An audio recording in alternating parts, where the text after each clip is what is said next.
नमस्कार. प्रेमिलाच रेसिपीमध्ये तुमचं सर्वांचं खूप खूप खूप स्वागत. तर आज आपल्याला नाश्त्यासाठी बेसन पिठाचा ढोकळा तयार करायचा आहे. तर हा ढोकळा तयार करताना बराच वेळा काय होतं, लाल होतो ढोकळा किंवा मऊ होत नाही, खाताना घशामध्ये दाटल्यासारखा होतो. तर हे सगळं टाळण्यासाठी काय काय करायचंय ते मी तुम्हाला व्हिडिओमध्ये सर्व काही सांगणार आहे. तर तुम्ही संपूर्ण व्हिडिओ बघायचा आहे. तर आता हा ढोकळा करण्यासाठी आपल्याला काय काय साहित्य लागणार आहे आणि तो कसा तयार करायचा आहे हे बघण्यासाठी लगेचच किचन मध्ये जावे. त्याच्या आधी जे कोणी माझ्या रेसिपीज नव्याने बघत आहेत त्यांनी माझ्या चॅनेलला जरूर सबस्क्राईब सुद्धा करायचं आहे. तर आता वेळ न घालवता लगेचच आपल्या रेसिपीला सुरुवात करूया. आता आपल्याला बेसन पिठाचा ढोकळा तयार करायचा आहे. त्याच्यासाठी साहित्य काय काय घेतलंय ते आधी बघूया.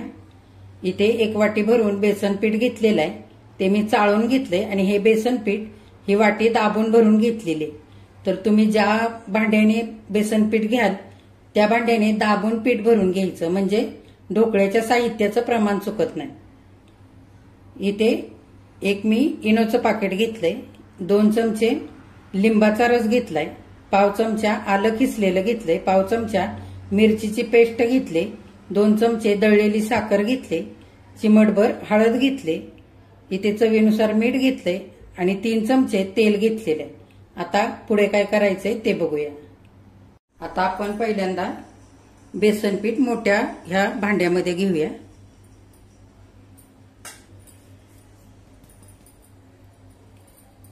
आता आपण बेसन पिठावरती चवीनुसार आधी मीठ घालूया.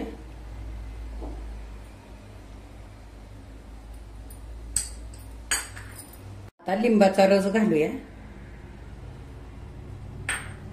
मिरची आणि आलं खिसून घेतलेलं, मिरची पेस्ट आणि आलं ते घालूया. दळलेली साखर पण ह्याच्यावरतीच घालूया. आलं आणि मिरचीची पेस्ट घातली की आपल्याला चटणीची गरज नसते. छान असा आंबट गोड तिखट चवीचा ढोकळा लागतो. त्याच्यासाठी मी आलं आणि मिरची घातलेली. तुम्हाला नसेल आवडत नाही घातलं तरी पण चालेल. इकडे आता आपण 3 चमचे तेल घेतले ते घालूया. तेलामुळे काय होईल, मस्त असा ढोकळा मऊसूद होईल आणि घशामध्ये दाटल्यासारखा होणार नाही. त्याच्यासाठी इकडे तेल पण घ्यायचं. आता ही चिमटभर हळद घेतलेली ती पण घालूया. हळद जास्त नाही वापरायची, नाहीतर मग ढोकळ्याला लाल असा रंग येतो. आता हे मिश्रण सगळं एकजीव करूया.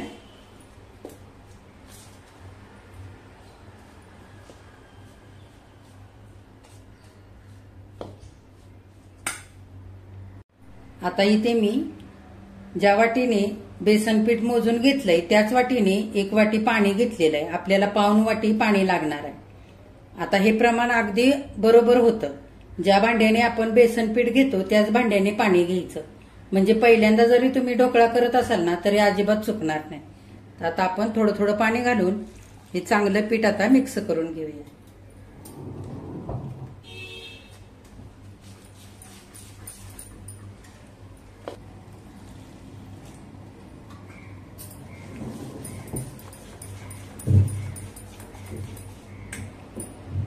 आता आणखी थोडं पाणी घालूया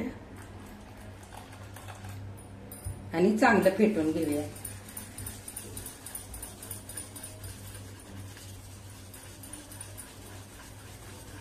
आपल्याला आता हे पीठ जास्त पातळ पण नाही करायचं आणि घट्ट पण नाही करायचं. आपण बटाट्याचे भजी करतो ना त्याच्यासाठी पीठ लागतं, किंवा बटाटे वडे करतो त्याच्यासाठी पीठ लागतं. अगदी तसं करून घ्यायचं.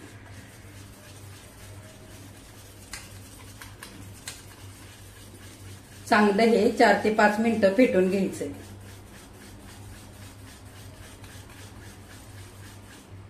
बघा आता ढोकळ्याचं बॅटर मी 7 ते 8 मिनिटं चांगलं फेटून घेतलंय. अजिबात ह्याच्यामध्ये गुठळ्या राहिलेल्या नाहीयेत आणि पाऊण वाटी पाणी लागलेलं आहे आपल्याला. आणि ह्या पद्धतीने हे पीठ तयार झालेलं आहे.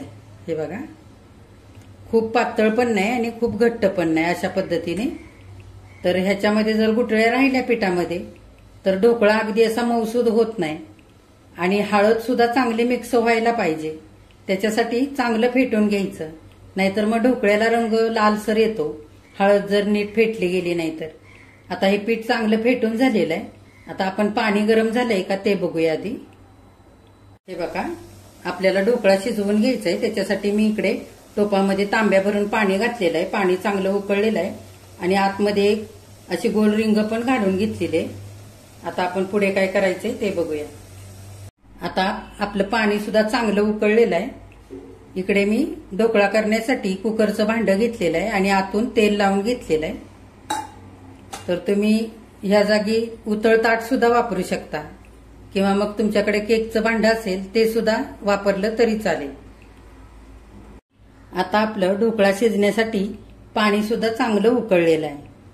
तर आता ह्या बॅटरमध्ये आपल्याला इनो घालायचा आहे. जर आता ह्या बॅटरमध्ये इनो आपण आधीच घातला आणि पाणी नंतर उकळण्यासाठी ठेवलं तर काय होतं, इनो घातल्या घातल्या पीठ फुलण्याची प्रक्रिया चालू होते आणि 2-3 मिनिटांमध्ये थांबते आणि नंतर आपण पाण्यामध्ये जेव्हा ढोकळा शिजण्यासाठी ठेवतो त्यावेळेला म्हणावा असा ढोकळा शिजला जात नाही आणि फुलतही नाही. तर त्याच्यासाठी पाणी आधीच उकळून घ्यायचं. आता आपण ह्याच्यामध्ये इनो घालून घेऊया. हे बघा, आणि हलक्या हाताने आता ह्या पिठामध्ये हा इनो चांगला मिक्स करून घ्यायचा. सगळा असा व्यवस्थित मिक्स व्हायला पाहिजे.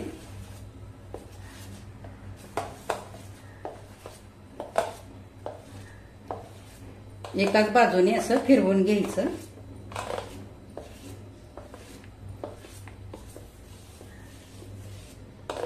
हे बघा, पिठाचा रंग बदललेला आहे आणि पीठ फुलण्याला सुरुवात झालेली.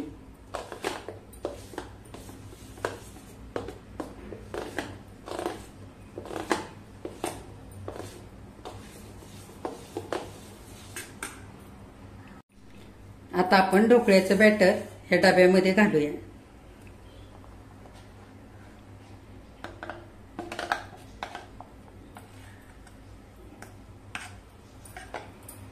ढोकळ्याचं बॅटर आता डब्यामध्ये मी ओतून घेतलंय सगळं. डबा थोडासा असा आपटून घ्यायचा म्हणजे हे ढोकळ्याचं बॅटर डब्यामध्ये सगळीकडे एकसारखं होतं. आता आपण हे लगेचच उकळत्या पाण्यामध्ये आता शिजण्यासाठी ठेवूया. आता पाणी चांगलं उकळलेलं आहे. आपण डबा हा आतमध्ये ठेवूया टोपामध्ये आणि वरून झाकण घालूया. आपल्याला फास्ट गॅसवरती 25 मिनिटं साधारण हा ढोकळा शिजवून घ्यायचा आहे आणि हा मध्ये असा उघडायचा नाही, नाहीतर आतमध्ये वाफ जाऊन सगळा ढोकळा आपला खाली बसतो. त्याच्यासाठी व्यवस्थित झाकून ठेवायचा, अजिबात उघडायचा नाही. आता आपण 25 मिनिटं वाट बघूया. ढोकळा शिजण्यासाठी ठेवून 25 मिनिटं झालेली. झाकण उघडून बघूया. हे बघा, ढोकळा छान फुलून वरती आलेला आहे. आपण सुरी घालून बघूया. हे बघा, सुरी अगदी क्लीन आलेली आहे. आता गॅस बंद करू आणि हे ढोकळ्याचं भांडं खाली उतरवून घेऊया. हे बघा, ढोकळ्याचा डबा मी आता खाली उतरवून घेतलेला आहे गॅसवरून. आता आपल्याला 10 मिनिटं हा चांगला थंड होऊ द्यायचा आणि नंतरच हा काढायचा. आता 10 मिनिटं झालेली आहे. ढोकळा चांगला थंड झालेला आहे. आपण साईडने सुरीने असा मोकळा करून घेऊया.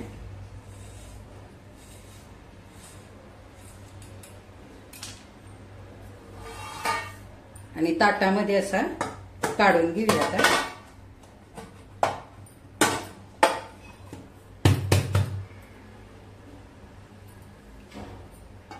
हे बघा किती छान तयार झालेला आहे.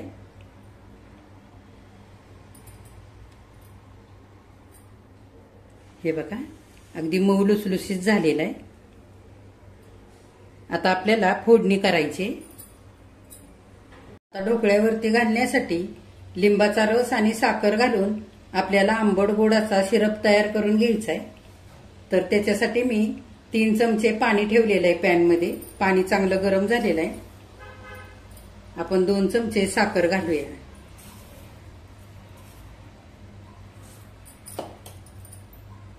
आणि अर्धा चमचा लिंबाचा रस घालायचा. तर साखर चांगली आपल्याला पाण्यामध्ये विरघळून घ्यायची. आता साखर चांगली विरघळलेली आहे. आपण गॅस बंद करूया. आता हा आंबट गोड सिरप आपण तयार केलेला हा गरम असतानाच घालायचा ढोकळ्यावरती. हे बघा, म्हणजे छान हा सिरप आतपर्यंत ढोकळ्यामध्ये जातो आणि ढोकळा खायला खूप छान लागतो आणि खाताना ढोकळा घशामध्ये पण दाटत नाही. सगळ्या बाजूने असं व्यवस्थित हे टाकून घ्यायचं. हे बघा असं.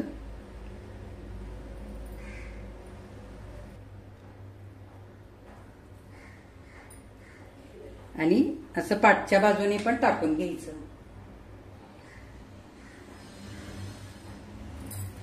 आता साखरेचा आणि लिंबाच्या रसाचा सिरप केलेला छान आपण सगळीकडे टाकून घेतलेला आहे ढोकळ्यावरती. आता हा ढोकळा आपण कापून घेऊया. बघा, ढोकळा किती सुंदर असा झालेला आहे, जाळीदार असा. हे बघा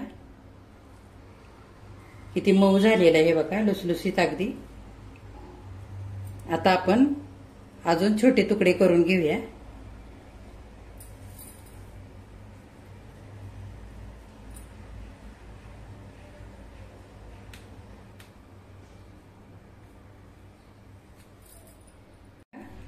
मी सगळा ढोकळा असा चौकोनी कापून घेतलेला आहे. किती मस्त झालाय बघा, किती सुंदर जाळी आलेली आहे. हे बघा, अगदी मऊ लुसलुशीत झालेला आहे. आता आपण ह्या ढोकळ्यासाठी फोडणी तयार करूया. आता ढोकळ्यासाठी आपल्याला फोडणी तयार करायची. त्याच्यासाठी मी इकडे पॅनमध्ये 2 चमचे तेल घातलेलं आहे. तेल चांगलं गरम झालेलं आहे. आपण पाव चमचा मोहरी घालूया. मोहरी चांगली फुलू द्यायची. मोहरी चांगली फुललेली आहे. आपण कढीपत्ता टाकूया. त्याच्यातच ह्या 2 कमी तिखट मिरच्या चिरून घेतल्यात त्या घालूया. फोडणी चांगली हलवून घ्यायची चमच्याने.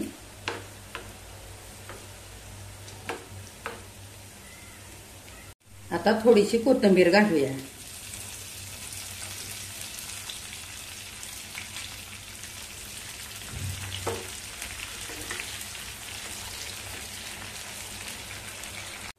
आता आपण ही केलेली फोडणी चमच्याने ढोकळ्यावरती घालूया. हे बघा, अशी छान चुरचुरीत फोडणी केली की ढोकळ्याला खूप सुंदर अशी चव येते.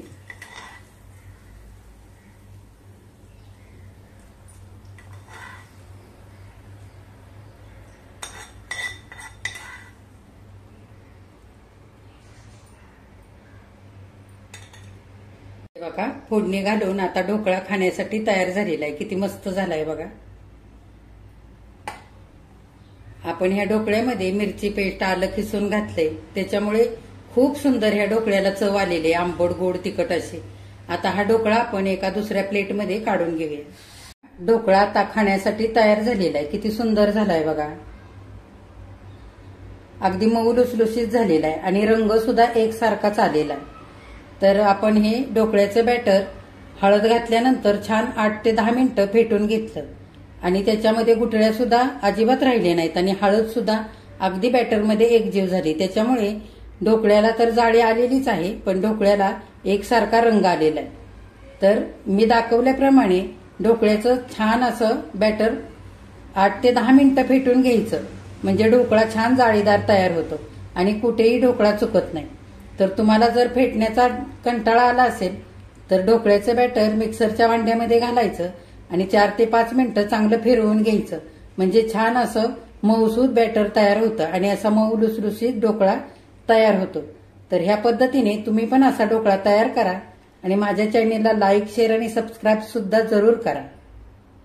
आंबट गोड तिखट चवीचा आणि मस्त असा जाळीदार मऊ लुसलुसीत ढोकळा खाण्यासाठी तयार झालेला आहे. हा ढोकळा करताना आपण ज्या वाटीने बेसन पीठ घेतलं त्याच वाटीने पाऊण वाटी पाणी वापरलेलं आहे.